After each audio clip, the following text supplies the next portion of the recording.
Doing another post on this bike. I mean, I put that front end on. I mean, I know that ain't no big feat, but I'm building that shit. I'm 59 years old. I never really got to explore in life. So I'm exploring now. Too bad it ain't a Harley. I had a 58 one time, Panhead. But this little project's pretty cool to do. I got the serial number and everything for this son of a bitch. Look at this. I'm taking this off. I'm sawing that off. Big old seat. He kind of like a Harley though, isn't he? Check that out. Pretty cool. Keeps me away from stupid idiots.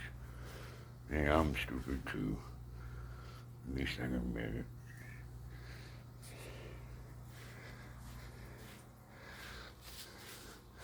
My other one in the other room, man, does 45 mile an hour. So this is the same kind of engine too.